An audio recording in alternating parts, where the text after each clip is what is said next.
Another day, another basketball stories na naman ang pagkukwentuhan natin.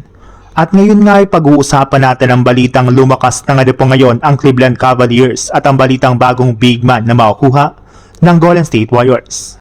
Kung noon nga po ay malimit lamang matalo ang Cleveland Cavaliers at nagkakaroon pa sila parati ng win streak, ngayon nga po ay hirap na hirap pa sila na manalo at na-upset pa sila ng mga lottery teams.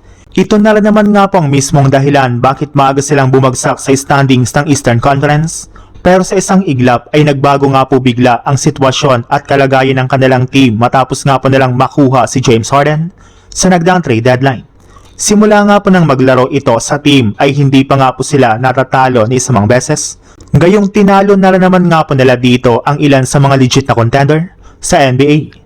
Kaya dahil nga po dyan ay may ilang mga analyst na nga po nagsabi na pansin nga po nila na parang bumabalik na nga po ang dating lakas ng Cavaliers at mukhang kakayanin na nga po nilang palagan at talunin ang kasalukuyang number 1 team sa Eastern Conference na Detroit Pistons na kasalukuyang nagdudumi na ngayon sa NBA.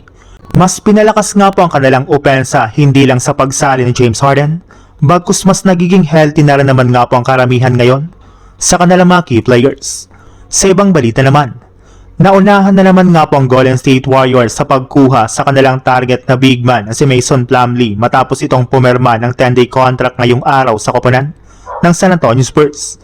Kaya dahil nga po dyan ay wala na nga pong ibang choice ngayon ang front office ng Warriors kundi maghanap ng bagong player na available ngayon sa free agency market o di kaya sa buyout market.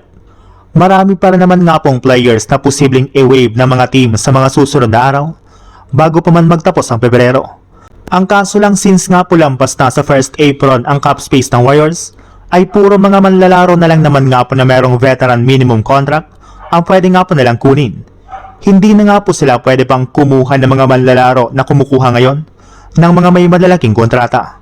At kabilang nga po sa mga manlalarong target na makuha ng GSW ay si Kevin Love na pwede nga po nilang gamitin bilang backup o kapalitan ni Kristaps Porzingis sa kanilang frontcourt. Pero para nga po mangyari iyan ay kailangan muna nga po ng kanilang team na hintayin na i-buyout ito ng Utah Jazz sa mga susunod na araw.